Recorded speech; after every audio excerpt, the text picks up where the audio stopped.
Good evening, everyone. Welcome to the March 23rd, 2023 Zoning Board of Appeals meeting.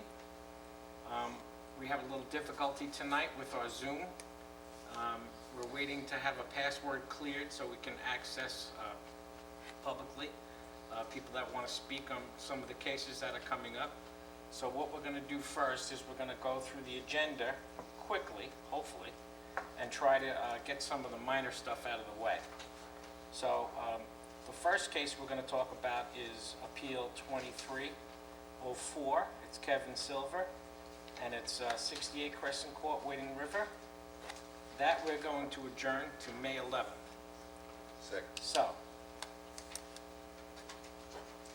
Mr. Zaweski. Aye.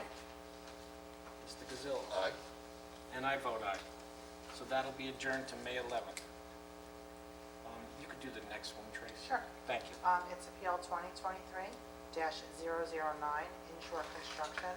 It's at 61 Main Road, and the sub-county tax map number is 685-1-8.1,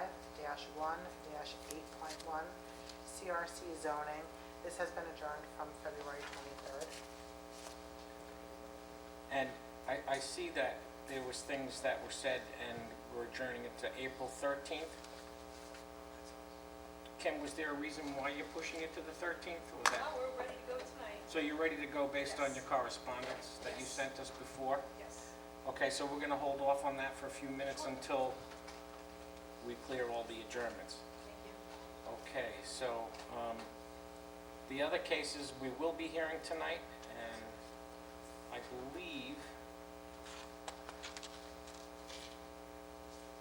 I believe that's it for adjournments for now.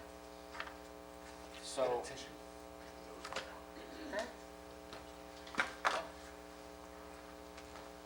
so that being said, we're waiting to access Zoom. I'm sorry for the technical problems. So we're just kind of be on hold for a couple more minutes. 5 minutes?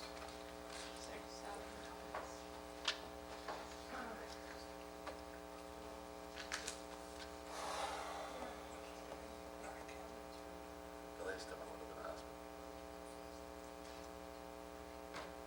Just out of blue sky. I'm on blood thinners.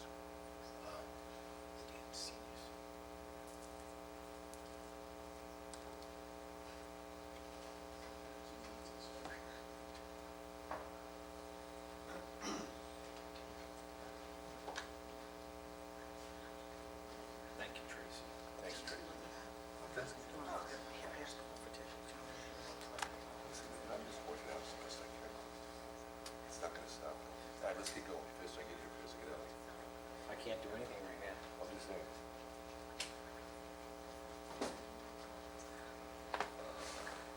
All right, we get the. You'll be okay. You'll be okay. May wind up in a year. I get those gigs. Just keeps going. Oh, shoot. Yeah, we'll see. Yeah, but what's the, if we need to quorum at the anyway? Excuse me? Close. Guess I could. I can make a motion to maybe deal with adopting the minutes from the previous meeting. We can do that. Doesn't matter. It doesn't, if it's out of order. So I would like to accept the minutes from the previous March 9th meeting. Second. I have a second. So the vote would be Mr. Zaweski, Aye. Mr. Gazillo. Aye. And I vote aye. So we are adopting the previous minutes. And who? Why? It shouldn't be on Zoom? We're waiting for Zoom, right? So.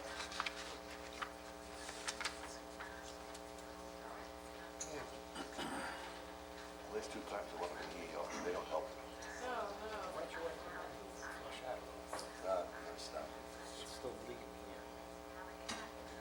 Do you wanna, I mean, That, start and we'll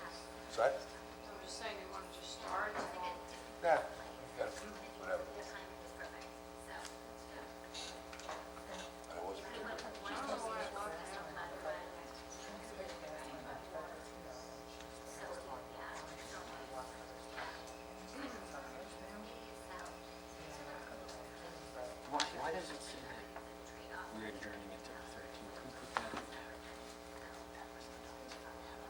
Who? It didn't help me, but it's okay. I knew she was coming tonight because Dawn was telling me she spoke to her, so it's okay. I'll just have to beat her.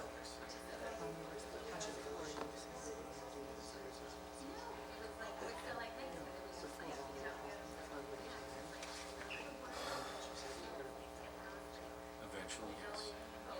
Let's see what they have to say first, because it's a unique variance. It's a hardship variance. She spoke, but there's additional required information that I had asked for, which is in another section of the code, the law, state. So Dawn wrote her letter and then explained to her what we're looking for, so we can finish this up, then a reserved decision will come in. So we have to listen. Yes. All right. How much longer, you know? 7:12. 4 minutes at least, I'm guessing.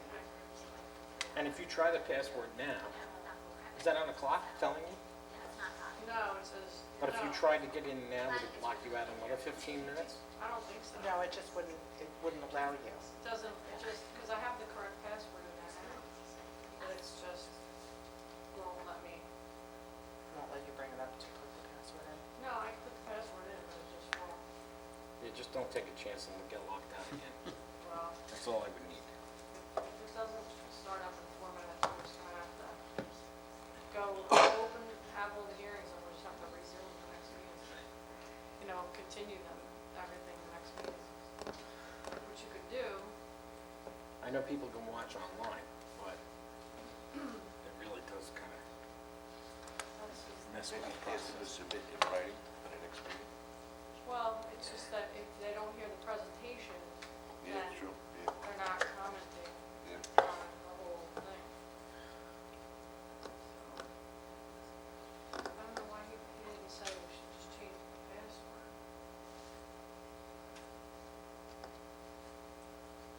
Oh, I got it. You got it? Yep, We're in? yep, right. Okay, I think we're going to be in now. Recording in progress. Here we go. Okay, so the first case that we're going to hear will be Appeal 23-009, Inshore Construction, and legal counsel, please approach the microphone with your presentation.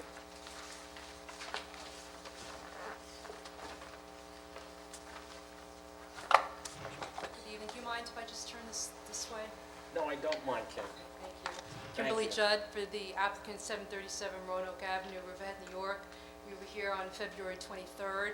I submitted a letter to the board during my presentation, and in my application, I had included that this property is owned by Inshore Construction. It has a concrete masonry building, which I'm sure the board members are familiar with, that possesses a letter of pre-existing use as well as a certificate of occupancy from 2000 for interior alteration and use. I was asked to bring the real estate agent on this application as well as the property owner. His name is Robert Whitcomb from Inshore Construction, so he's here as well. So I'm just going to let the, so I did in my letter today, ask the board to add another Inshore, second. application for relief, which is pursuant to special exception, which is governed by section 301222B of the town code to change from one non-conforming use to another non-conforming use. But I'll go over that with you real quickly. I just wanted to let the real estate agent speak, because he's got another meeting to go to, and then the property owner wanted to speak as well. So this is Michael Murphy from Douglas Elliman. Good evening.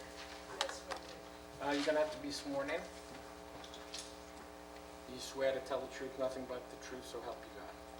Thank you. Please state your name and your address. Good evening, members of the board. My name is Michael Murphy. My address is 32A Gnarled Hollow Road, East Setauket, New York, 11733. Thank you. Can you just pull the microphone up a little bit? Is that better? Yeah, you have to get a little closer, sorry. As stated, my name is Michael Murphy. I am the president of the Commercial Division and licensed associate real estate broker for Douglas Elliman Real Estate in Long Island and New York. 61 Main Road was listed for sale with Douglas Elliman Real Estate back in 2019. During this time, I received a dozen or so inquiries with respect to the property, but never any offers during that time to purchase. The callers who contacted me were interested in primarily high-density development, such as apartments and industrial uses. The residential developments, such as garden apartments and townhouses, are indeed a permitted use within the CRC district, but unfortunately, as we know, the biggest obstacle was the lack of sewer connection. Callers were also interested in industrial or light industrial uses, which, as we know, are not permitted in the CRC zoning district. For anyone who wishes to construct permitted use of apartments, townhouses, restaurants, or any wet use, the lack of sewer connection really proposes a significant challenge from a development standpoint. The sewer line ends, I believe, at Oliver Street by where the BJ's Wholesale Club is located.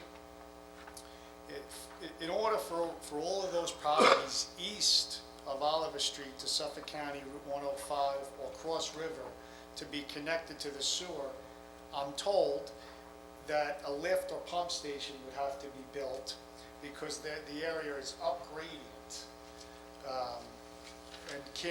and obviously needs to be within a place of gravity. So the infrastructure, in essence, is not in place.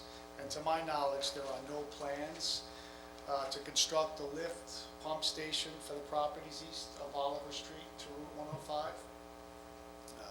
For this very important reason alone, given my professional expertise in the Long Island landscape, it will be nearly impossible to develop this property pursuant to a CRC zoning. You may also recall that before the All-Star Bowling Alley opened up, after it was constructed, it lay dormant for quite a period of time because of the lack of sewer and the need to obtain approval for Suffolk County for a conventional septic system. So because of the lack of sewer, the best options are uses that have a low flow requirement for sewer and water. For this reason, again, in my professional opinion, a self-storage facility is the best option of all the commercial uses. It has the lowest flow requirements in order to obtain health department approval, and also from a water usage perspective. I did receive several inquiries into industrial uses during this listing, such as self-storage, and certainly in my opinion, it would be the absolute best option. Not to mention, obviously, Long Island development is very tricky with municipality and so forth, but now we're faced with, post-COVID, a lot of repositioning of office buildings, a retail landscape that is laid dormant and been dismantled because of the emergence of e-commerce, and quite frankly, a lot of the retailers can no longer afford the occupancy expenses and bricks and mortar with respect to Long Island development and retail. And I think that although not permitted now in the CRC zoning, I think with the emergence of e-commerce and industrial and the need for storage, with the emergence of the residential density coming out to the east end, I think that this should strongly be considered, in my opinion. Thank you. Thank you for your time. Would anyone else like to speak on this issue? This is Robert Whitcomb. He's the president of Inshore Construction. And he wants to, Was he sworn in the last time? no, he wasn't. Okay. Good evening. Do you swear to tell the truth, nothing but the truth, so help you God? Thank you. And state your name and address. Robert Whitcomb, W-I-T-C-O-M-B, and 2 Karen Drive in St. James, New York. Okay, thank you. I have a hard time hearing, so just kind of, Huh? I have a hard time hearing. So, all right, my name is Robert Whitcomb. I am president of Inshore Construction, which has owned the property for 36 years. We have a one-story masonry commercial building on the property, which has a letter of pre-existing use and a CO from 2000. This building has been used by Whitcomb Landscaping for many years, and they also park our trucks there, vehicles, and storage. The building has been used in past as a church and by a motorcycle club. There are 2 houses on the property. Their used to be 3 that are connected to public water. The property contains 7 cesspools for the septic. We have been trying for many years to sell this property. If any of you have traveled this area on Main Road, you know that we usually have a for sale sign in front of the concrete building. I have received phone calls over the years from developers interested in the property, but when I tell them there is no sewers in this area and they investigate how much it would cost to improve the septics, they would say it was too cost prohibitive. If you want to know how much trouble it is in obtaining approval for a conventional commercial septic system, you only need to look at the All-Star Bowling Alley across the street, which was used for quite a period of time after it was built because of the issues of the water health. I believe a self-storage building is ideal since there isn't a large flow associated with the septic. However, self-storage is not permitted in CRC. I have considered garden apartments, townhouses, which are permitted in CRC, but then we would have to build a sewage treatment plant. As Ms. Judge said during the first hearing, permitted use such as restaurants, offices, townhouse, garden apartments would require substantial water and septic flow. And without sewer lines present in the area, any permitted use would be too expensive. There has been a substantial increase in the traffic flow within the past 5 years, which is almost impossible to make a westbound turn on the property, making it harder to track people. All of the permitted uses, with the exception of a single-family residence, would entail increasing traffic on the area.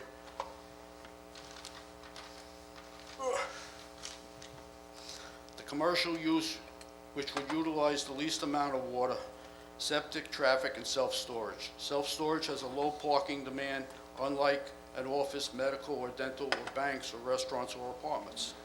Believe me, we have been trying to sell this property for so long, and there is just no interest in a permitted use. I am becoming a little bit old, and time is not on my side. We do wish to leave this burden to our families when the time comes. I hope the board can see the hardship for this property and grant our request to change. Thank you. Thank you. Thank you. I have a legal technical question, Kim. When you applied for this through an application, did we apply for it under this particular section of the code? No, I made You the amended it based application on your conversation under with the the- straight change of use, and after the last public hearing, I had an opportunity to talk to Mr. Whitcomb. I went to the property, looked in the building, had to do an inspection, and saw that it was in use. And I talked to him, and I said, "Are you leasing this building out?" And he says, "It's the landscaping company. There were trucks there and so forth." And it dawned on me that this really is an application to change from one non-conforming use to another, because this is not like a dormant vacant property that hasn't been used all these years. As Mr. Whitcomb detailed, I do recall the church. It was a Spanish church. It was there for many years in that building. And he said after that it was a motorcycle club. And then after the motorcycle club left, he had the landscaping business use the building. And the property does have the landscaping trucks on it. So in reality, I believe this is an application to change from one non-conforming use to another. So I attached a copy of the provisions. When you talk about changing from one non-conforming use to another, that's in section 222B of the code. It references section 105-8, which are the standards. So the submission that I mailed to the board or dropped off at the board today has those standards, and a lot of them, I don't want to waste the board's time and go all through No, them I'm because glad you actually took this route. Okay, so I It's a did much go easier route through much of legally. it at the last hearing. I did speak for a very long time the last time, and everything, these standards, the 13 standards, to change from one non-conforming use to another, I did address. And then I just did a synopsis again in my letter submission today about the change as well. Well, I would think it was a very good legal move. Counselor, could you tell me if that needs to be reposted, or does the application have to be amended, or would we accept the letter as an amendment to the application? The question is, does a legal notice have to be amended? That is a good question. Okay. And I wonder if it would be better to just repost and continue to the next hearing. I hate to do that to you, No, but just- Well, the only thing I can, well, of course we will. My only comment is the use variance that that was advertised is much harder than the I change from absolutely one agree. non-conforming to use. So I think that anybody that was, and as you know, at the last public hearing, there was nobody that objected to our application. The owners of Dairyland were on the Zoom, and they said had no objection to it, and I believe the tenant has told my client that they are no objection to it. So I feel it was advertised for a much stricter, harder standard, and what I'm asking or advising the board is that it actually is something that is of a lesser, changing from one non-conforming use to another, not as strict and harsh as the use standard, but if the board feels, Do you have the publication language for what was put in the paper? Do you have that? well, it would be the same as what was in the application. So would it be the same that's on the agenda? Yes. Well, I have Yep, it's exactly what's on the agenda. I have the building inspector's denial letter, which none of that is stated as to why we're here for that. I'm just doing it for protection in case there's an issue somewhere. I'm reading if this is the same notice that's put in the paper and posted, it doesn't really say use variance. It says, for relief from chapter 30180A, where proposed lot coverage is so-and-so, where proposed floor area is so-and-so, maximum amount is, and chapter 30179, self-storage facility is not Is not a permitted use use. within the CRC. I think that covers this too. It's fine with me. I think we have a bunch of people on Zoom. I don't know. I just want to make sure it's legally sufficient for Yeah, posting. I think the way it's written is legally sufficient. Okay, then I'm fine with that. So I'm just going to, Sorry, Ralph. I'm not great at this stuff, as you I can didn't know if there was anybody else in the tell. audience. Well, we have. She's just looking something up. unmuted. Well, while she's looking something up, does anybody else want to speak on this matter?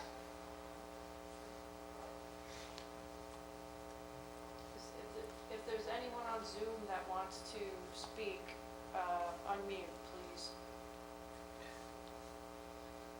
If anybody's on Zoom, please unmute and speak on this particular case.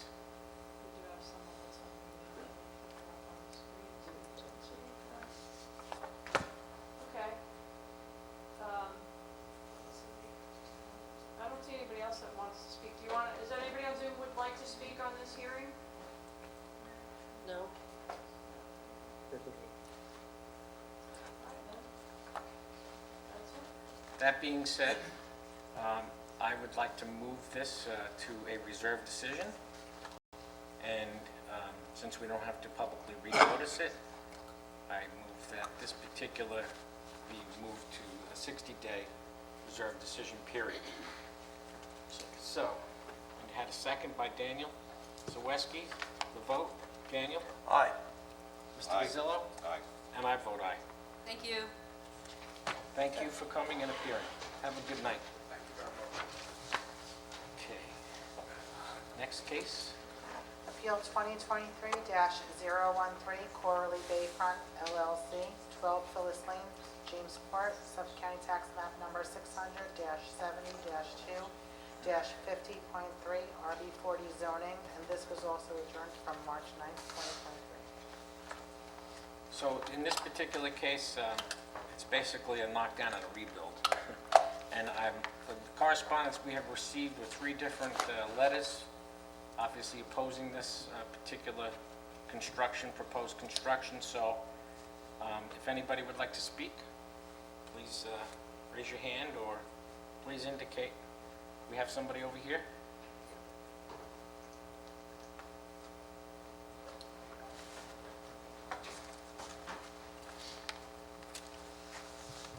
Have you been sworn in before in this particular case? Yes, sir.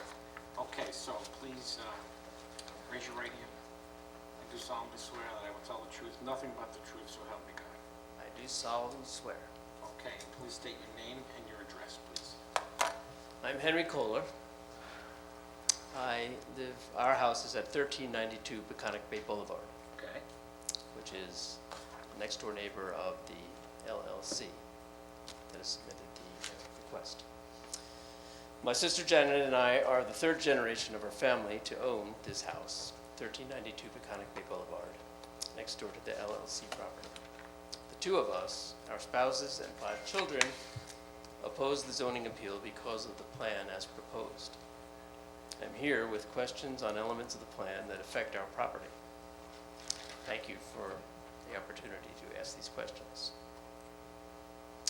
At the bay end of Phyllis Lane and our lane are 5 cottages. The front lawns of these 5 cottages sit on a bluff above the shoreline with a view stretching from Robbins Island to Flanders. All 5 cottages have backyards where all their accessory units have always been built, detached garages and sheds. One cottage just got approval to build a garage in their backyard just 4 weeks ago. In my 70 years, no neighbor in these cottages ever built an accessory unit in their front yard on the bluff, blocking the view. Coralie Bayfront is proposing to do just that. The plan submitted includes a 336 square foot, 14-foot tall pool house, 2.8 feet from the property line that separates our front yards. Our question is, will the town allow such a large and tall accessory unit to be built in a front yard? I have more questions. I can Yeah, read them keep all. going. Keep going. We're all listening. I don't need to That's wait what for we're here answers each time. We have our letters of opposition and we understand. Okay. So that's our question. Will the town allow such a large and tall accessory unit to be built? Second question on this pool house issue would be, will the town allow an accessory unit to be positioned where it will partially block our view of the bay forever? Our front porch is a screen porch overlooking the front yard and the bay. This location has a peculiar suitability for relaxing and peace and quiet. The pool house, as planned, is only 11 feet from our screened porch. Our concern is that the noise from an air conditioner, a pump, and other pool house noises like entertainment so close to our screen porch will eliminate the peace and quiet we have always enjoyed. Will the town protect us from noise by requiring the pool house to be built farther away from our porch? Our property enjoys the peace and quiet of a bayfront cottage community. Infinity pools are noisy. Infinity pools have water cascading over the infinity edge and pumps to keep the water flowing. On the drawing provided with the plan, the infinity edge of the pool that is planned is closer to our kitchen window and our screen door than to the LLC residence. It is even closer to my back patio. So our question is, A, where is the pump positioned? And also, will the Riverhead Code protect us from noises like this? Many pools have lights, both in and around them. We have a dining room and a bedroom overlooking the pool. Will the Riverhead Code protect us from light pollution? There is no ambient light in this neighborhood in Jamesport. The plan shows a pool and hardscape very close to our property line, our back patio, our cellar, and our garage. Our question is, will the Riverhead Code protect us from stormwater runoff and flooding?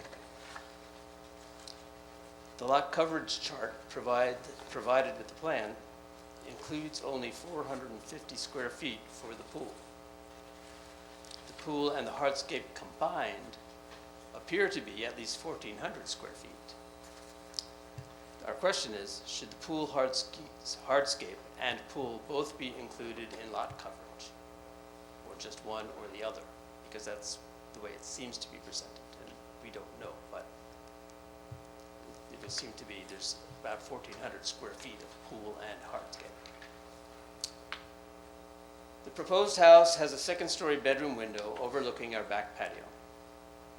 Does the Riverhead Code protect our privacy? Question. The proposed garage is treated in the plan as part of the residence. In fact, on the plan, it is separated from the residence by a courtyard and only connected by a breezeway. Our question is, if the garage were recognized as a detached garage rather than part of the residence, and therefore an accessory unit, would that require the pool to be considered a second accessory unit? And would that require that second accessory unit to be smaller?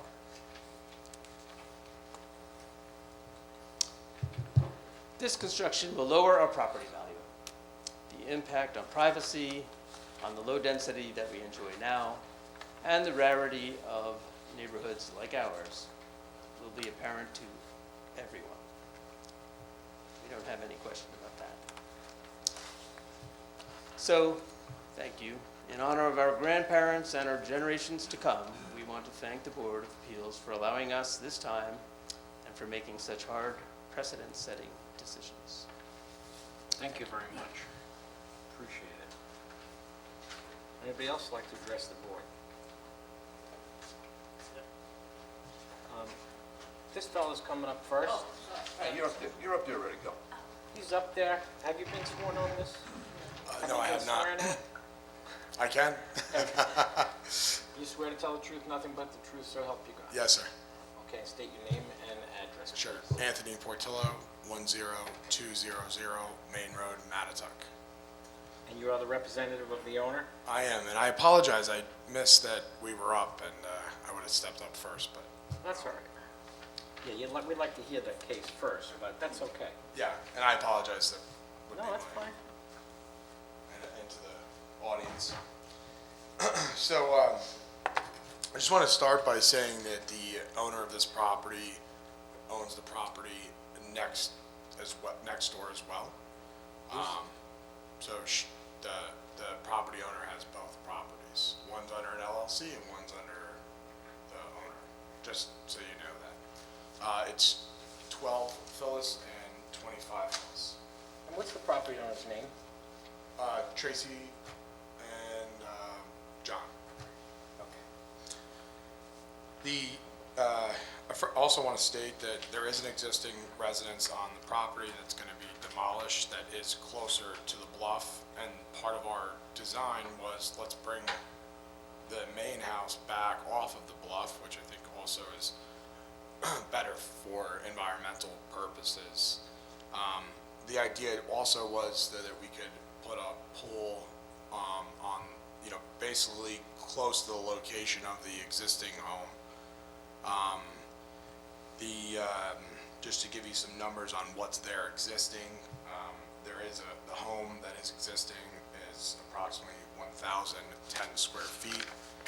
There is a garage that is existing that's detached, it's 415 square feet. It is a one-story structure, the existing house, kind of a 1.5 story, but it has a little bit of a high pitch on it. There is an existing home to the east that's a 1.1 foot off the property line, off my client's property line, just in reference. I think it's pretty much the same characteristics across the board there in Jamesport on the bluff, that homes are very close to the property line, accessory buildings are very close to the property line. in some consideration after we did submit this application, we would like to pull the proposed attached garage and pool house off the property line of 5 feet. So I wanted to let the board know that we'd like to try to give a little more of a buffer on that side yard. The current side yard of the existing house on the east side is 16 feet and on the west side is 5 feet. So it is an existing non-conforming structure to begin with. Just want to make that clear. Some of the upgrades to the property, we are going to be putting in an IA system. We have filed already with the health department, so we are putting in a new septic system. The existing home is in need of some repair, but it just made sense to the owner to get off of the bluff. They really wanted to set the house back on the property. It is a long, narrow property. It's not really that wide, so it's hard to get any sizable home on the property. We limited the width of the home to 30 feet.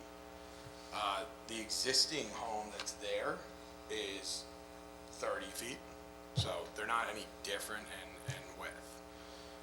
It is the proposed home is longer. So back to what our reliefs are, and I can talk a little bit about that, just to make sure that we're clear on the record of what we're asking for. So we have a proposed front yard of 39.5 feet when the minimum is 50 feet. We have a proposed side yard of 1.9 feet, minimum is 25 feet, which we'd like to propose that to be 5 feet. So I would want to adjourn and maybe provide a new drawing. I do want to go to 5 feet on that. That's what, Well, you'd have to repost the notice too.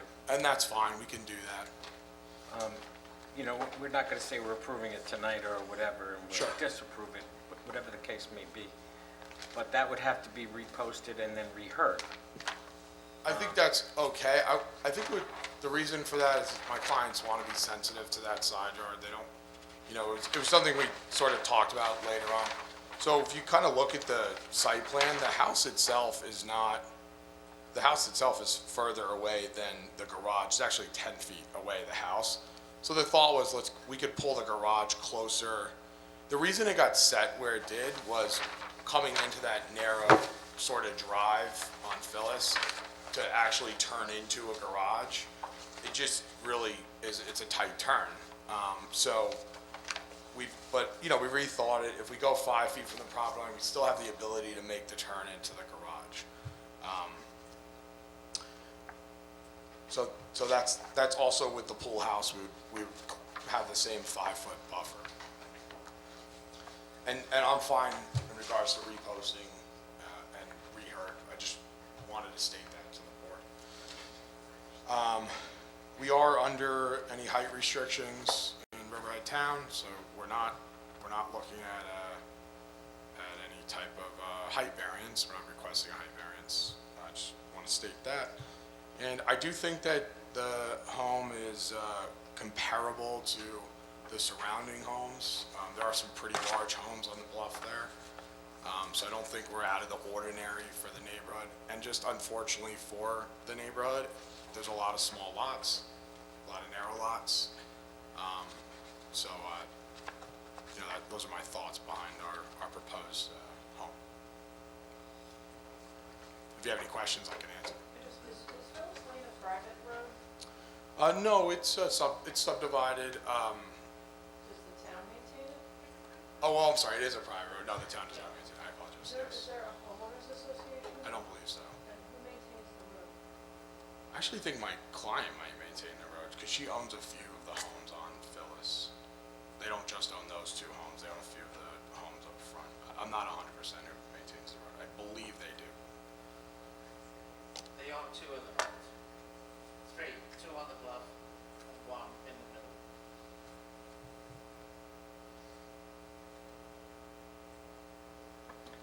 Okay, well, let's see if we have anybody else. Sure. There's a bunch of people on Zoom. Okay, One, you're up.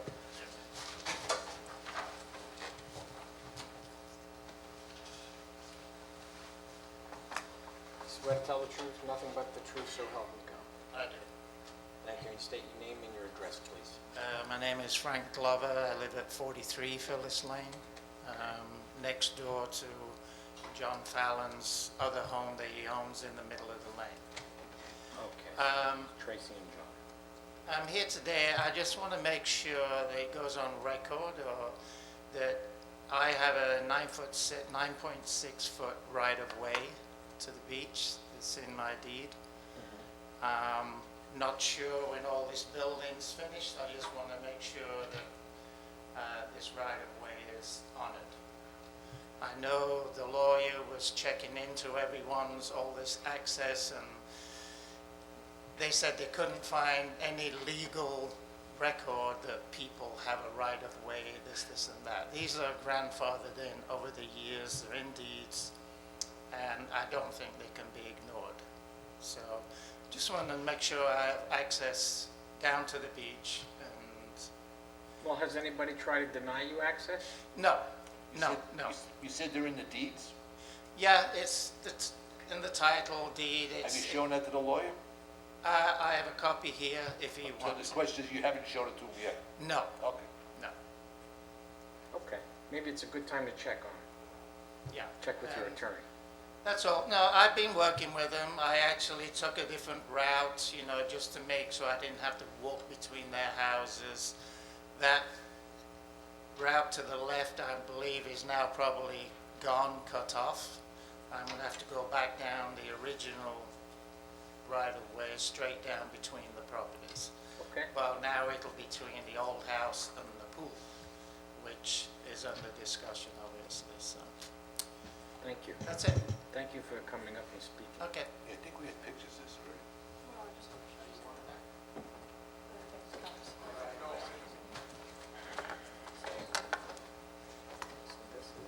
The area.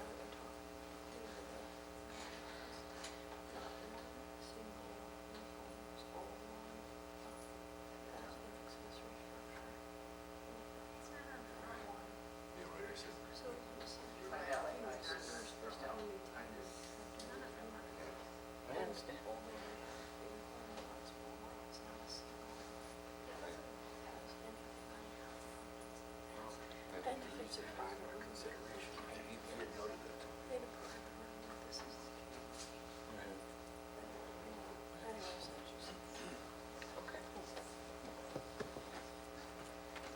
Okay, Yeah, people on Zoom too, you said, right? anybody else that wants to speak here, please come up, sir.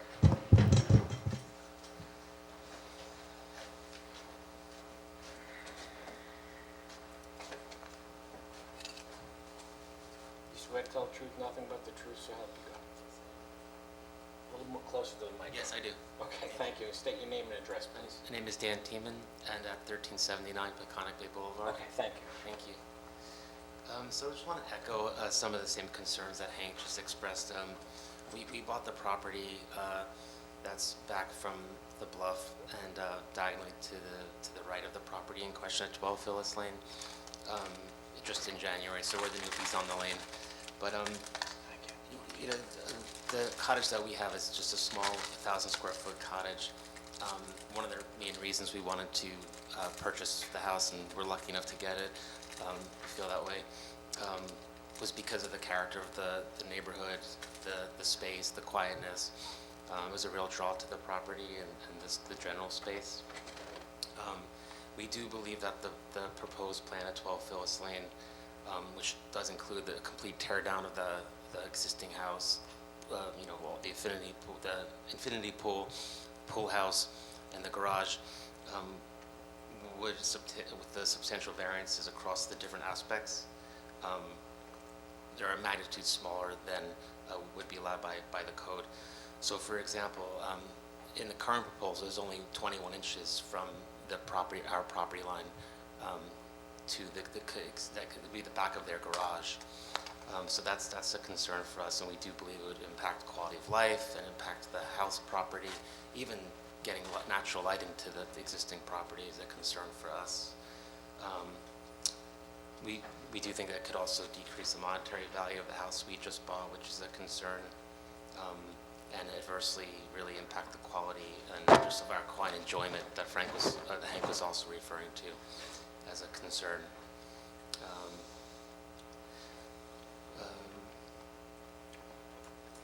the house that we have now has been there for 100 years. I think it was a big part of, the kind of value for us as people coming in and newbies wanting to keep it the same and just kind of honor that history. So there's I think, a real sense there of a generational thing. And again, as the new people on the lane, we kind of were coming in looking to maintain that and hoping it would stay the same. We definitely understand that change and development, of course, is a natural balancing act. And we do appreciate your time in hearing the concerns. But we do feel like the proposed plan would substantially impact, not only our enjoyment and quality of life, but across a few different lanes in the area. It just seems like such a substantial building. And even if you do a Google search, you don't see, I feel like you don't see properties like that in the area. There's no, bluff-based pools for miles in either direction, and it just seems, to put it simply, it seems like something you'd see in the Hamptons versus Riverhead, which is a concern for us. And we feel like to kind of honor and respect the history and the character of the area, considering that they're not adhering to the footprint of the existing structure, it's a concern as well. So we respectfully ask that the current proposal be rejected, to look into the concerns. We also do have small another concern with the environmental impacts for a pool base that's on the bluff, and even in terms of the bluff stability. But all said together, definitely concerned about the quality of life, sunshine, light, proximity, which we think is out of character with the neighborhood, and looking to maintain it a little bit more than this proposal affords. So thank you for your time and hearing. Thank you, sir. Yes, sir. Thank you so much. Thank you for coming up. Thank you. Appreciate it. Anyone else want to speak on this matter? Can I ask? I have some people on Zoom probably. Okay, we have people on Zoom. Is it all right if we listen to them and they can come up after? They might answer your question.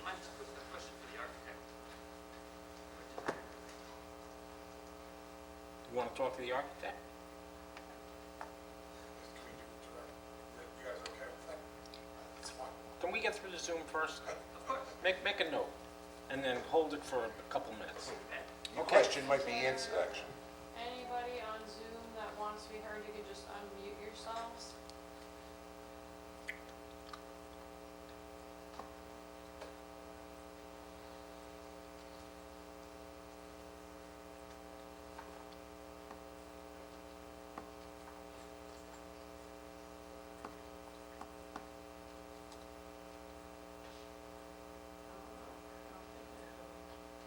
Nobody? We didn't lose connection? Yeah, no, everybody's here, they're just not unmuting, so. Okay. So why don't you come up and ask Oh, your wait, question? there's Ask one. your question, Wait, the architect. Is that Kim Rourke, are you? Yes, I just stepped back in the room. I'm not here to speak on this issue, but I just wanted to let you know I am interested in Okay. speaking later, if that helps. Very good. Mr. Silva, Nobody that wants to talk. you're up. Come on. Don't waste any time. Go, go, go. So quick. Just state your name and address again. Or just your name is fine. Henry Kohler, next door neighbor. Okay, shoot. You just stated that you had decided to move the pool house 5 feet away from the property line and the garage 5 feet from the property line, and as we know, the house is already 10 feet away. The hardscape for the pool, is that part of your decision as well, to move that away from the property line? You have to address it on the mic.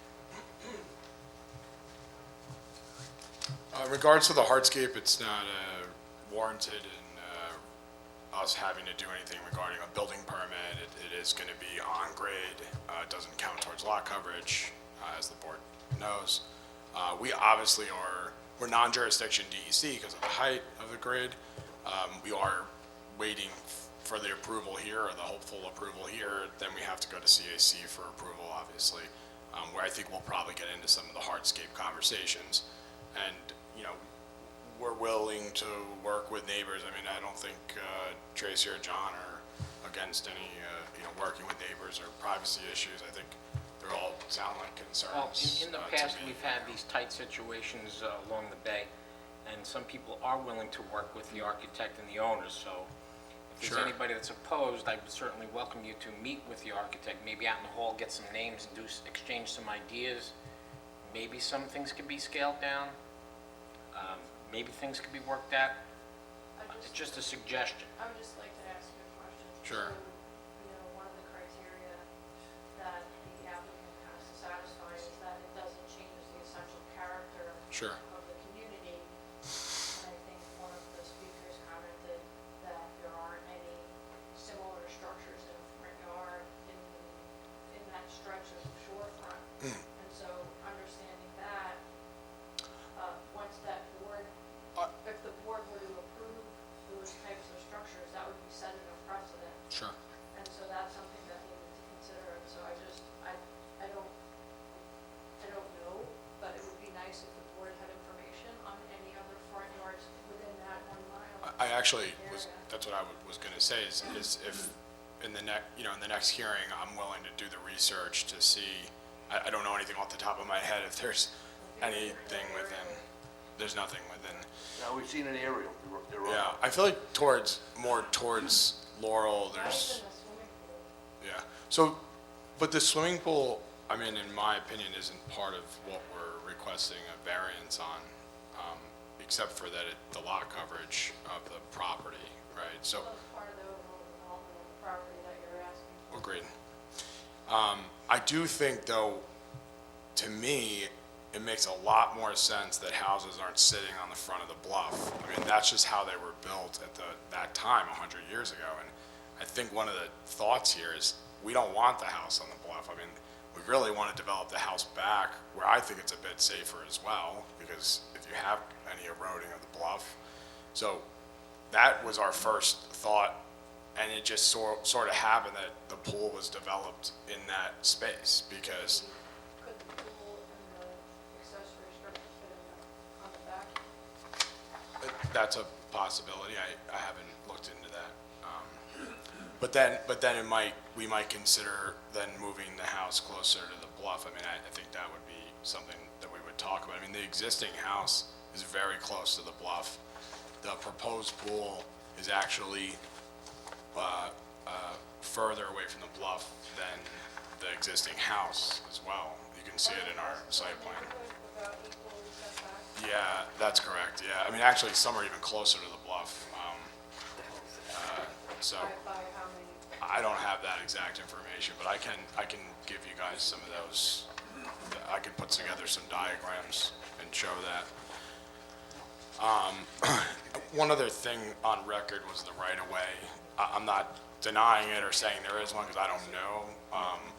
I think that if there's a statement about a right-of-way, I think that, first off, we've had surveys done of the property.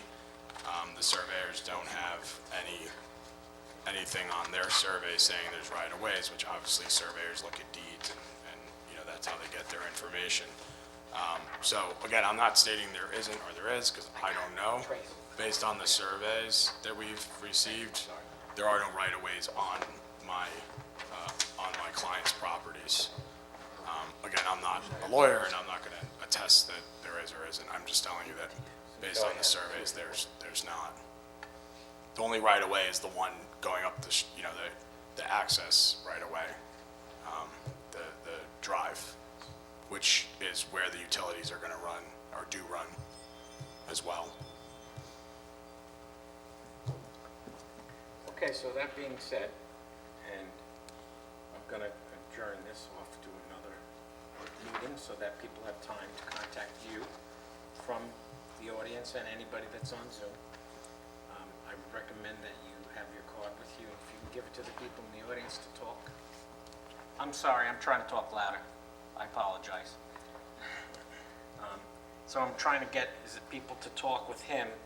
Maybe things can be scaled back a little, talked about. And we're going to adjourn this to May 11th. So moved. Second. Vote? Aye. Aye. Aye. So the vote is carried. Thank you, Board. May 11th, adjourned. Thank you. You have that? Make a note of that? Yep. Thank you. Okay, so that being said, we're going to move on to the next case.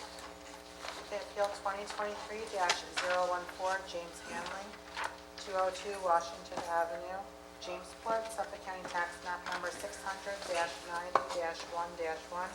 RB40 zoning. And again, this was adjourned from March 9th, 2023.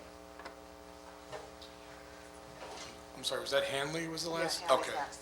That's your case too? Yeah. You guys want to give me 5 minutes? Sure. Thank you.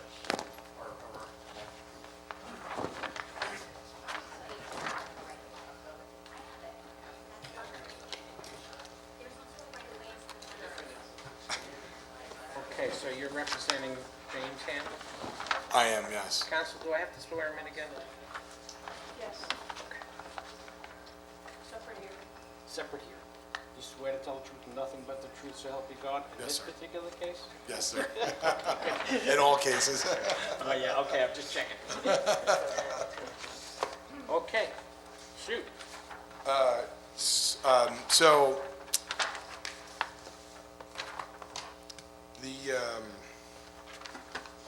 the proposal is for a minor second floor addition on the north side of the house.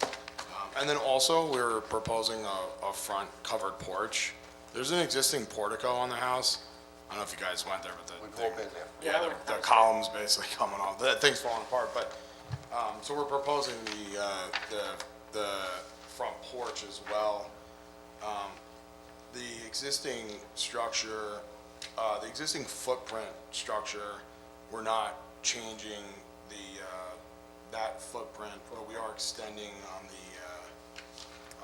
right-hand side of the property, on the north-hand side of the property. So we're bringing that out 7 feet, and then we're extending a porch across that to sort of tie into what we're proposing as the addition. There's also, we're just enlarging an existing deck at the rear. So the existing side yard, the existing home's side yard is 6.5, and as you can see in my site plan, we're keeping in line with what the existing house is. We're just sort of following that line, but we are an existing non-conforming situation. It's a very strange sort of parallelogram or trapezoid, the property. So like when you put your setbacks on it, it becomes pretty much, I'd say, non-buildable to these days in a sense, unless you did a really skinny, long house. I think it's defined because of the railroad, the way the railroad's. That's also, yeah, the railroad being there, and it being a corner lot affects us on that secondary front yard. That's our proposal, and basically I think it's in line with what goes on in that neighborhood. Again, we're sort of staying in line with the existing house. So if you have any questions or comments, I can answer. Anybody wish to be heard on this? There's a bunch of people on Zoom. Is everybody on Zoom? There's somebody on Zoom that wants to be heard on 202 Washington Avenue. You can unmute. Nobody?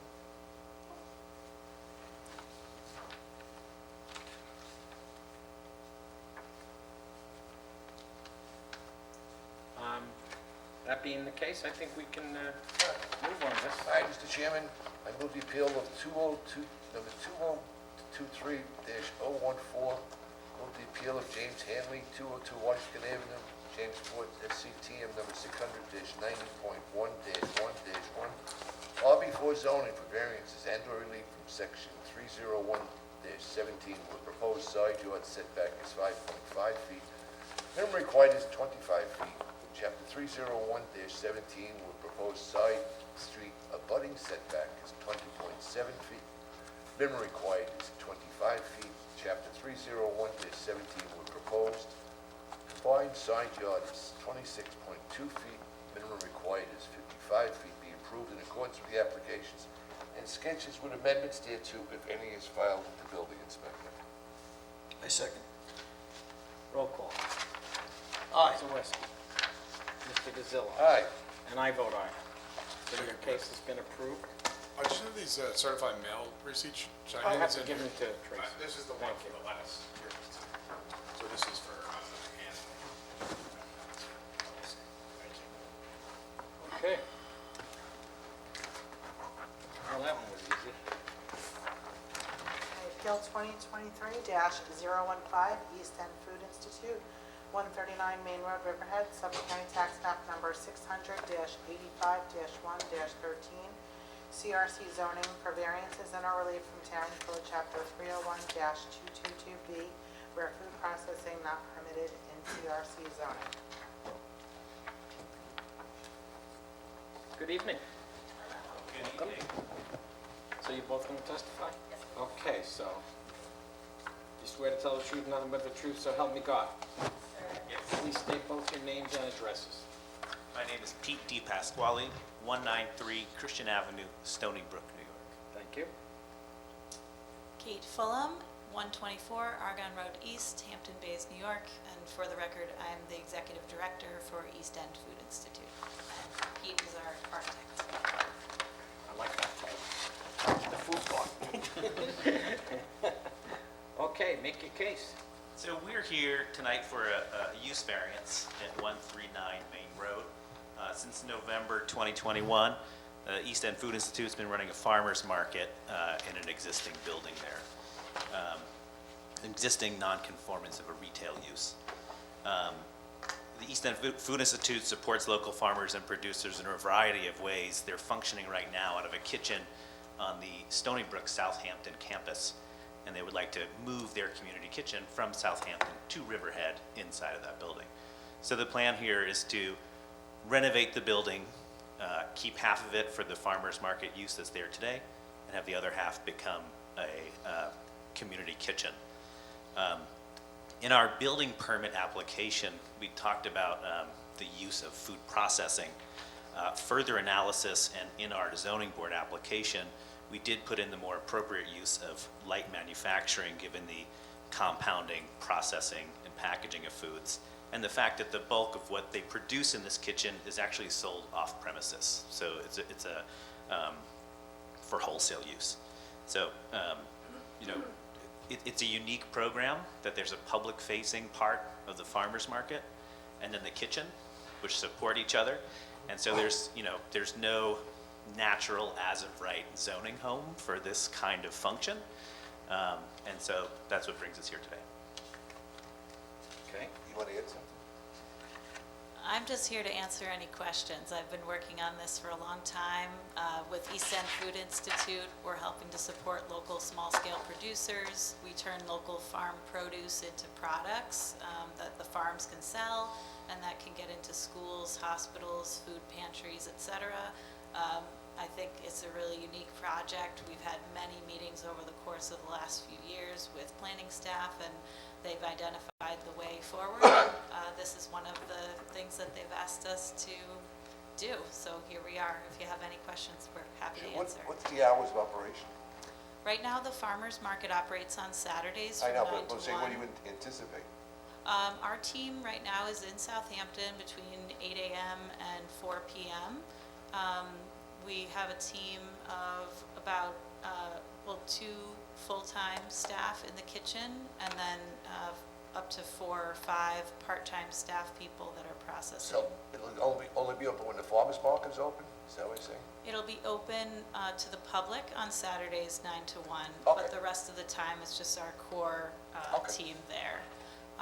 We do have capacity for small-scale producers, some of whom actually sell at the market, and those folks, there's protocol for them to use the kitchen as well and book space. But essentially your hours will parallel the food market? The farm market? I don't think So if we Because go they're not through the gonna be able week, to- Sunday is probably closed unless any producers would like to come in. Oh, okay. Monday through Friday, our team would use the kitchen for food processing in the daytime hours, and then on Saturday between 9 and 1 is the farmer's market. I was saying, but the public portion is only when the farmer's market is open? That's correct. Okay. We'll have, what's proposed is a small welcome area that could have a bit of items for sale, shelf-stable items and the like, similar to Taste New York. So, if you don't have some one question, so prior to the current use of those flowers. this was the Homeside Garden Center that was property. The forest, and they took that farm product, and they took the farm product and they made things that were sold for retail from farm product, like flour, bouquets, I'm just drawing that parallel, because it's sort of similar to what you're doing. It was a previous retail use, you currently are using it for retail use. Yeah, we have the approved retail use, and we're just we're asking to add this light manufacturing use. Because as Pete said, when we did the research in terms of the classification of use, the food processing shop doesn't really fit because we're selling most of our goods off-site wholesale, whether to institutions or back to the farms. It's similar classification to the Stony Brook Incubator at Calverton, which is in light industrial. When you say light manufacturing, just generally, what does that mean? Is that more like canning? I'm just trying to understand what it is. Sure, yeah, we have different products that are approved by Cornell Food Venture Center. So a lot of those are acidified and tomatoes made into sauce or cucumbers made into pickles. And that service is very specialized, and you need a lot of food safety certifications. So the farms hire us to do that so they can have a more year-round economy. Okay. By the way, if you ask Mr. Di Pasquale, it's gravy, it's not sauce. Oh, yes, gravy. I'm just kind of almost wondering if we would even call it a use variance. Because Well, I think I appreciate that. yeah, it's And just a very high level of proof to make the use variance viable. She's going from one conforming use to another. Well, it's not even a non-conforming, it's a non-conforming use, and it's a little bit of an expansion of a non-conforming use. But Well, they use 301.2.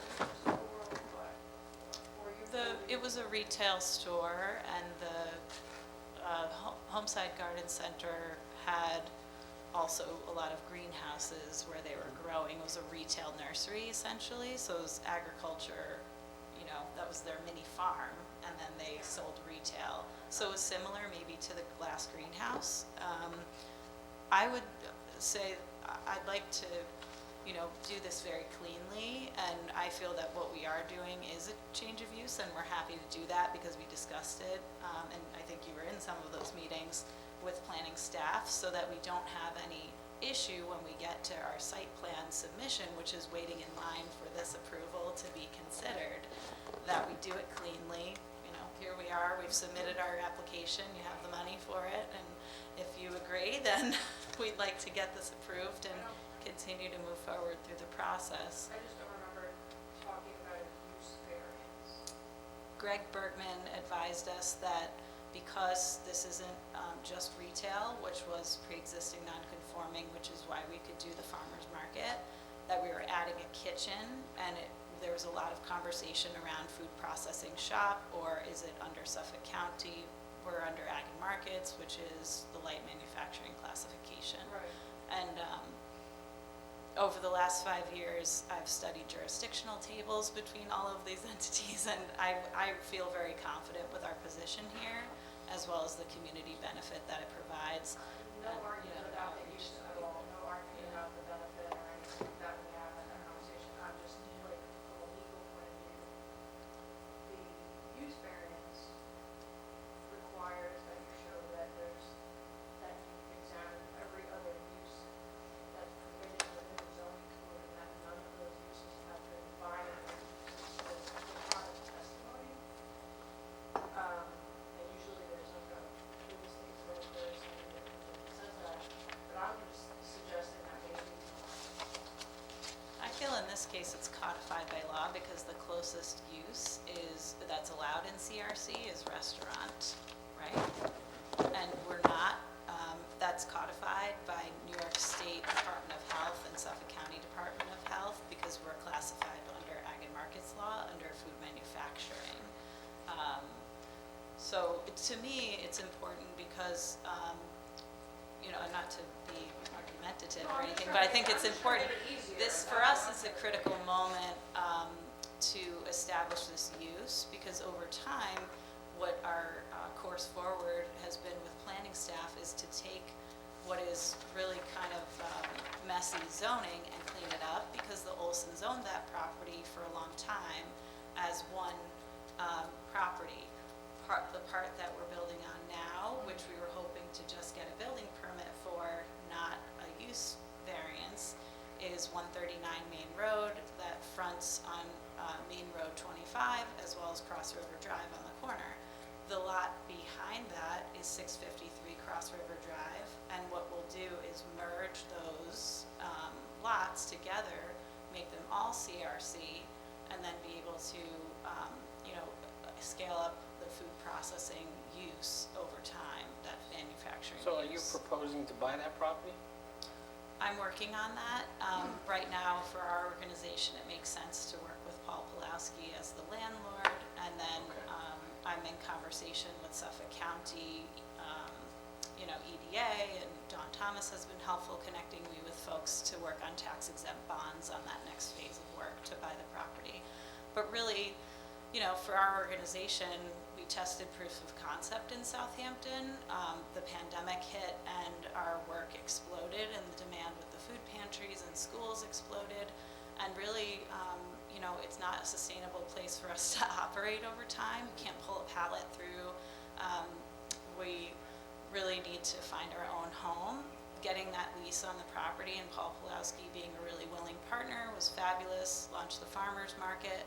But to be able to centralize our operations there and grow our capacity over time, is a need that's been needed to be fulfilled by, for this community for a long time. And Jay King's tried it as a food hub for the cider house. There's been a lot of places that have tried to establish that use. So. I'm sorry. Just because really, the manufacturing is sort of accessory to the current use.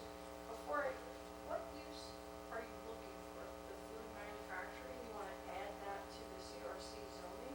Because that's not a permitted use in our code at all, I don't think. Light manufacturing is permitted in the light industrial district, and that's how, if you could double check how Calverton Incubator is classified, because I think they're classified as light manufacturing.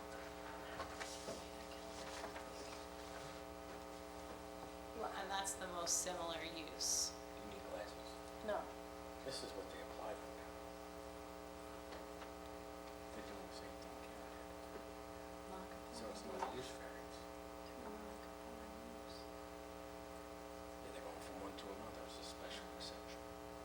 Okay, so they're not looking for a use variance? No, that's what they're, Okay. I don't think that's a problem. Huh?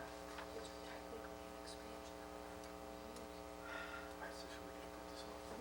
No, I don't want to do that. I think it's, yeah, I think you can go. Yeah, it's not a use variance. Okay, good. Anybody else on this? Can you explain, just fast forwarding, because you know what the goal is over time, that I don't want to be coming back once we merge the lots and make everything CRC as Greg and staff have prescribed. I don't want to have to come back to this board again prior to site plan approval for the whole site plan, because I'd like to know that the use that we're saying, which is, minimally processing fresh produce into products that can be sold wholesale and retail, is allowed within the CRC zoning. Okay, we have what you say. Yeah, I think, Thank you. I want to make it easier. I'm just nervous. No, I know, I totally get it, but I'm just. Fast thinking, it's forwarding. like, we're going one non-conforming use to another, but I think you're good, I think it's fine. I think it's fine. It's just, we can talk about it later, but it's not critical. Anybody else on this? We have people online. Is there anybody else that want to be heard on this case? Anybody online wants to talk about 139 Main Road, unmute, please?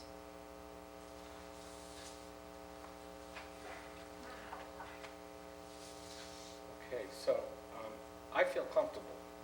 with it, and I talked to the other board members, they feel comfortable. I think we can move forward. If there is an issue somewhere, we'd have to talk about it again, but I think right now you're in the right direction, as far as I'm concerned. So, Daniel, would you please read this? I would. I would appreciate that. So, Mr. Acting Chairman, on appeal number 2023-015, I move that the appeal of East End Food Institute, 139 Main Road, Riverhead, Suffolk County Tax Map number 600-85.1-1-13, CRC zoning, for variances and/or relief from Town Code Chapter 301-222B, where food processing is not a permitted use, and CRC zoning be approved in accordance with the applications and sketches with amendments thereto, if any, as filed with the building inspector. Second. Okay, and the vote, Mr. Zawiski. Aye. Mr. Gazillo. Aye. And I vote aye. So your application has been approved. Thank you. And you have a Appreciate good it. evening. Thanks, Tom. Thank you for coming tonight. Thank you. Okay, appeal 2023-016, Francesca Dacquet, 44 Josephine Drive, Wading River, Suffolk County Tax Map number 600-114-1-14, RB 80 zoning for variances and/or relief from Town Code Chapter 301-31, where proposed impervious surface is 42.6%, maximum allowed is 15%. Good evening. Good evening. Raise your right hand, please. You swear to tell the truth, nothing but the truth, so help me God? I do. Thank you, and state your name and address. Amy DeVito, Woodhull Expediting, with offices at 1031 Main Street, Port Jefferson, New York. Before we begin, I do have my mailings.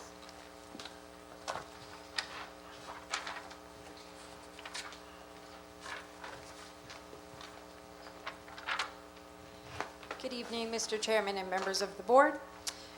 We are here to legalize an impervious surface which exceeds the permissible 15%. I just want to start with some background. My client, what triggered this variance was the installation of an in-ground swimming pool and a patio around it. A culmination between those two surfaces and structure, in addition to the already existing certified and/or permitted structures at the property, has created this overage of the impervious surface percentage. So we are here today to request the increase to 42.6%. It should be noted that this property is an existing non-conforming lot, so it is just about half an acre where 2 acres are required. It's also I'm sorry, never mind. So with that said, we do have a CO for all structures at the property. The in-ground swimming pool is permitted, and we are working on closing that out as far as getting a CO. And I do have some similar grants in the neighborhood that I'd like to hand up to the board to be made part of the record. There is grants very similar to ours. Can you guys hear me in this microphone? It sounds very, okay. Over here it sounds strange. We have 34.8%, which was at 173 Deer Run in Wading River. We have 73.1% at 81 Beach Road in Aquabog. And this one, which is the closest one to our premises, is 40 Gladys Road in Wading River, where 41.2% were granted. This is not unusual for the neighborhood because there is a series of pre-existing non-conforming lots to the RB 80 zone, which it is now. If I may hand these up to the board, and then I'm happy to answer any questions.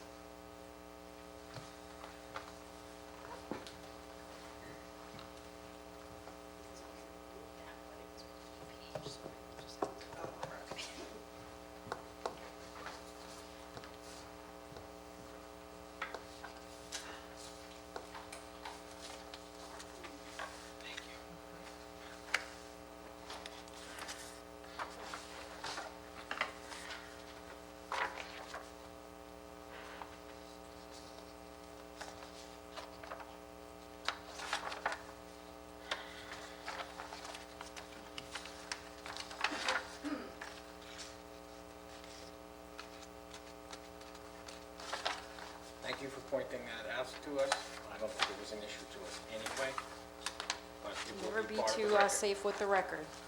Part of the record now. You need one? It's part of the record. Here you go. Put that in my folder when you get back. Thanks. Anybody on this door? Door? You ever been on this? Anybody else have anything to say Anybody, Zoom on this particular for case? 44 Josephine Drive, Wading River. Unmute, please. Nope. That being said, we're gonna have a reading. Okay, so, Mr. Chairman, on appeal number 2023-016, I move that the appeal of Francesca Dakay at 44 Josephine Drive, Wading River, Suffolk County Tax Map number 600-114-1-14, in RB80 zoning for variances and/or relief from Town Code Chapter 301-31, where proposed impervious surface is 42.6% and the maximum allowed is 15%, be approved in accordance with the applications and sketches with amendments thereto, if any, is as filed with the building inspector. Second. Vote please, Aye. Mr. Zawiski. Mr. Gazillo. Aye. And I vote aye. So, your case has been Okay. approved. Thank you very much. And have a good evening. Thank you. Appeal 2023-017, Rosemary Murphy, 10 Center Street, Jamesport, Suffolk County Tax Map number 600-89-1-37, RB40 zoning, for variances and a relief from Town Code Chapter 301-17, where proposed impervious surface is 39%, maximum allowed is 15%, and Chapter 301-15, where second story not incidental to or customarily found in accessory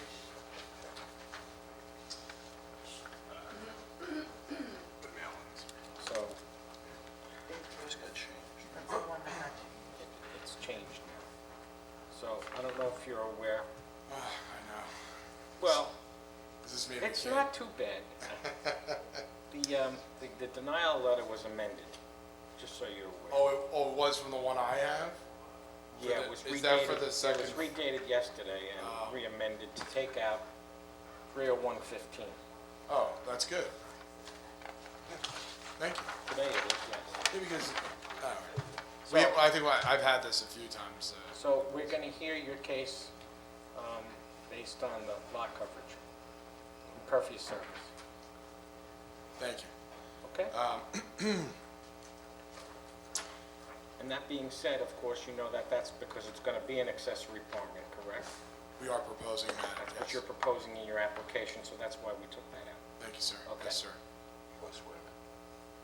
So we're going Oh, to swear you in yes, again? the new one. Yes, sir. You swear to tell the truth, nothing but the truth, so help me God. Yes, sir. State your name and address for the 10th time. Anthony Portillo, 10, Thank you. 10200 Main Road, Mattatuck, New York. So, in regards to the lot coverage, the additional lot coverage is the proposed covered porch, and the proposed one-story addition at the rear, which is really squaring off the house. We couldn't square it off completely because we maintain 5 feet between the home and the accessory structure, which is what's existing. The rest of the proposed work is mainly doing a second floor with a first floor renovation. Same thing with the garage. We're not proposing any additional lot coverage there, just a second floor on the garage. So that's basically our proposal. Unfortunately, the site, just also want to state, is 0.1 acres, very small site, very much in kind to what that neighborhood has. They're all very small sites. I'm sure the board knows. So that's our proposal and our request.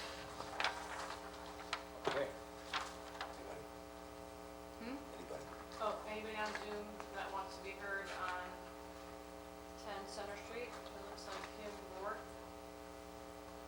Hi. Yes, hi. I'm gonna move you My into name is Kim Rourke. My address is 238 Cuba Hill Road in Huntington. My dad and my family, we own the house across the street at 13 Center Street in Jamesport. The house is located in the Waterview Terrace. I have had interest in Waterview Terrace for my entire life. I'm 50 years old, and my extended family has had connections there and owned homes there for over 70 years. This is my first ZBA meeting, and I'm just hoping to share some concerns that my family has with some of the changes. And I just want to make sure, are we only talking about property coverage? Or are we talking about all the other proposals that were sent out on the map? Hold on one second. Kim, we have to swear you in. Hold on one second. I just have to Oh, there she is. swear you are. Hold on one second. Hold on one second. I just have to I'm hanging. figure. Okay, it just wasn't letting me move her. Okay, there you go. That's better. Okay. You swear to tell the truth, nothing but the truth, so help you God? I do. Thank you. And your name again is? It's Kim Rourke. Okay, thank you, Kim. Okay, try to speak slowly because I'm having a hard time hearing you. Okay. So I just gave a little bit of a background of who I was. No, we heard And I that. just want, I think we heard that. But your okay. question, I I think, was just about, want is to this just about the, clarify. I think your question was just, is this just about the impervious surface? Is that what your question was? Yes. Yeah, is that the only thing up for debate today? Because we received the mailing, and there's a map of many proposed changes to this property. Well, whatever's on the survey that was submitted to the building department, do you have a copy of that? Did you go down and check it? All right, so you have that. So you have that? Okay. I do. So the actual question what you're really trying to get at is what? Well, I don't have any issue necessarily with adding a small addition onto the back of the house or even the covered porch. But this is a very small lot, as was previously stated. It's only 50 feet wide and 80 feet deep. And it looks like there's a proposal for a second-story addition on the garage, a second-story addition on the main house. Am I correct so far? Right, those additions are being applied for. The, Okay, so that's separate. the application states that they want to put an accessory apartment above the garage. And under the accessory apartment law, that's a permitted use, as long as they make the Right. application. So they've made the application. So the only thing in front of us is the actual impervious surface, that's it. So the garage is already there, correct? Yeah, the garage is already there. So It what looks they're like gonna do is add a second story, which an accessory apartment's allowed in that zone. Okay, so our concern is just, if there doesn't seem to be enough room for parking in the driveway. The Waterview Terrace does not allow parking on the street. So we're just concerned because this property is across the street from us. It's difficult I as it understand that. is. So, It's- under the accessory apartment law, there are provisions as to what criteria has to be met to have an accessory apartment, which I don't have in front of me. But I would hope that the building inspector had explained that to the applicant. That parking would be required in a certain place. Usually it's on the property. I don't think we would want it on the street, one car, that kind of thing. It might be a family member, I don't know. I don't know what the situation, but that's up to the building inspector to ask those questions. And certainly I would ask you to go back and talk to the building inspector about that to make sure all those things are covered under the accessory apartment law. Okay. Yeah, just a quick look at the map. It looks like the existing house is a 2-bedroom, 1-bathroom, and they're proposing an additional 3 bedrooms upstairs. They're proposing this additional accessory apartment, and they only have parking for 2 cars, space for 2 cars on this Right. map. So that's concerning for me, so you're saying I will follow up with the Well, building inspector? I would be concerned also, so I certainly would go check with the building inspector, and we can put this case off until you find out what you're looking for. And if we have to do anything, put on some conditions, we'll do that. Okay. You know, a condition that the parking be on-site, not on the street, that kind of thing. So I'm Okay. going to suggest we put this off for, Could I make a comment in regards to parking? okay, sure, we can hear you. We're re- Please hold. We're required 2 spots for the main residence, and 1 spot for the accessory. Correct. Which we have ability for 3 spots On the site. on the driveway. So she's saying she doesn't see that. Is that correct? You're not seeing that? So if you look, we have our 9x18 parking spot for the apartment, 1 for the main dwelling. And then we have the ability to, another one where we're removing the existing gazebo that's there. Okay. That's where there would be another spot available. Okay, And I'd like so- to mention that to the board, we are removing an So is that existing gazebo. delineated on the survey or in the building It's on permit our, application? it's on our plot plan. Okay. So is that the plot plan that you have? Yes, I do see the gazebo, so, okay. So you do see it now? The gazebo's being removed. Okay, so is that, I hope that explains it to you. Sure. Am I allowed to ask another question? You about sure you something are? else? Absolutely. So that, it looks like it's noted here, existing septic system to be abandoned by removal per SCDHS standards. It looks like there are 2 existing cesspools behind the house. Are those just going to be abandoned or are abandoned and replaced? Yes, so we have an application in to Suffolk County Health Department for a new IA system for the amount of bedrooms that we're proposing. So for the additional So it's the 3 new bedrooms on the sanitary main house? systems that are required now under the Suffolk County Code. So that's a good thing. Right, also required from the building department that we have the proper septic for the proposed bedroom count, which is what we are obtaining from Suffolk County. Perfect. Okay. Just looks like a lot going on for, again, a very small 50 by 80 lot. Yeah, I will follow up with the building inspector. Could someone just explain to me where I would find him, or is it on this map or in this information? How would I find the building inspector for this property? You can call the building department, he's extension 275, his name is Andreas. Okay. Do you have the Okay. main number? Thank you. You're welcome. So I think we could approve this based on what he's proposing in the site. There's 2 more people that can come. Well, it might be the next case. I think Rosemary's actually my client. Yeah, she's. Oh, okay. Well, that helps. She's here for comments. We do so. Is anybody else that want to be heard? Mr. Chairman, I move appeal number 2023-017. I move the appeal of Rosemary Murphy, 10 Center Street, Jamesport, SCTM number 600-89.1-37, RB40 zoning. Just take that out. Yeah. Where for variance and or relief from Town Code, Chapter 301-17, where proposed impervious surface is 39%, maximum allowed is 15%, be approved in accordance with the application schedules for amendments thereto, if any, as filed with the building inspector. I Thank you. second. I'm for a vote. Mr. Zawiski? Aye. Mr. Gazillo? Aye. And I vote aye. Thank you. Thank you, board. Have a good evening. Thank you. Okay. Nice to see you again. Bye, Mr. Amp.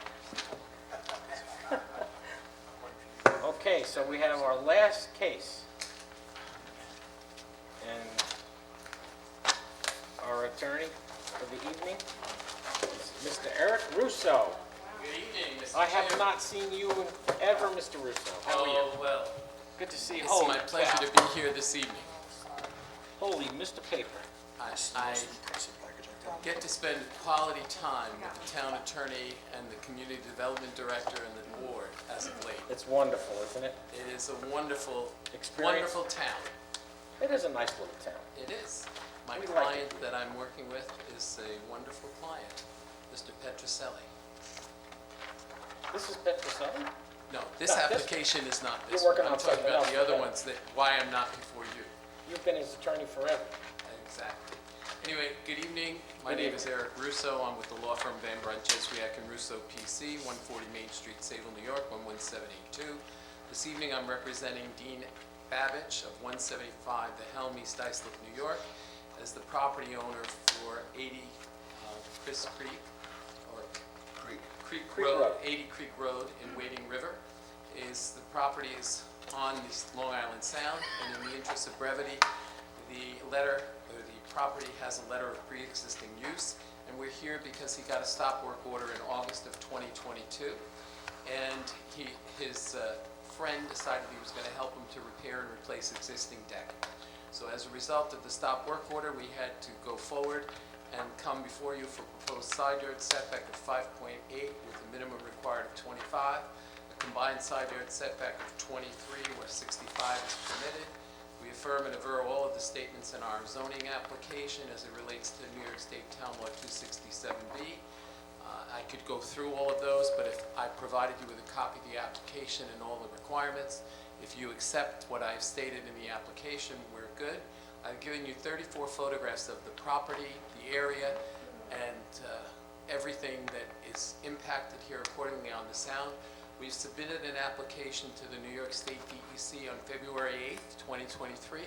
We're awaiting a response.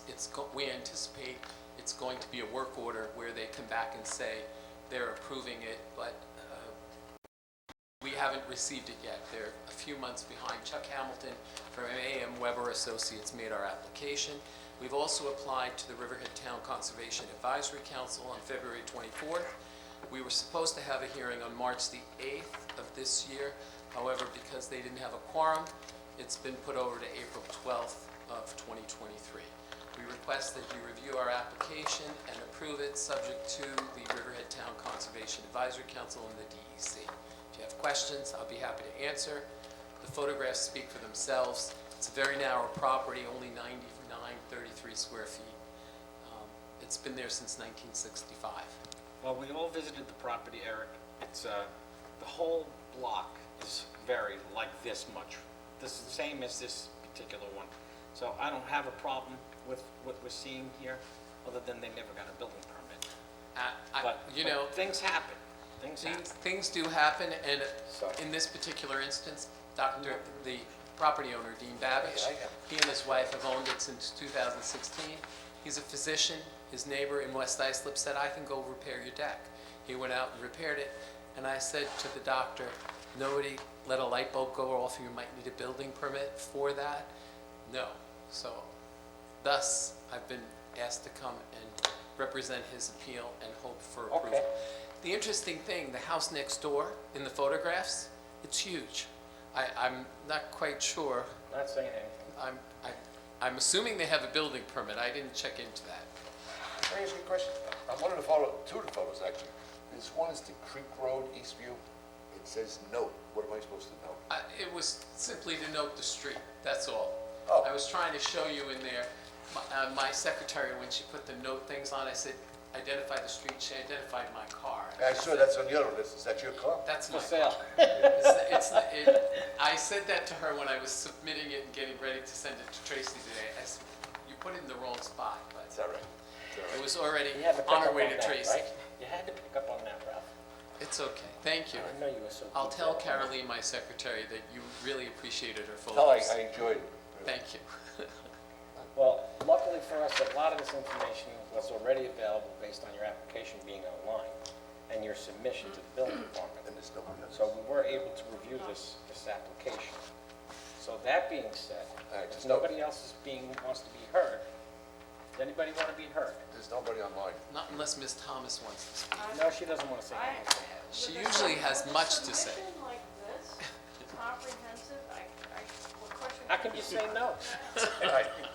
Mr. Chairman, I move the appeal number 2023-019, the appeal of Dean Babbage, 80 Creek Road, Wading River, SCTM number 600-29-.1-15, RB 80 zoning for variance and/or relief from Town Code Chapter 301-31, where proposed side yard setback is 5.8 feet, minimum required is 25 feet, and where Chapter chapter 301-31 for proposed combined side yard setback 23 feet, minimum required is 65 feet, be approved subject to CAC and DEC approval in accordance with the applications and sketches with amendments thereto, if any, is filed with the building inspector. I second. Okay. Mr. Zawiski. Aye. Mr. Gazillo. Aye. And I vote aye. Your permit application for variance is approved. Thank you, Mr. Chairman, members of the board. It's been a pleasure. And have a It's a slice of heaven. wonderful Thank you. evening. This Have a is good evening. truly impressive. No problem. Have a good night. So, Take care. That's it. I'm gonna adjourn. I'd like to make a motion that we accept the minutes from the previous March 9th meeting. Second? I approve.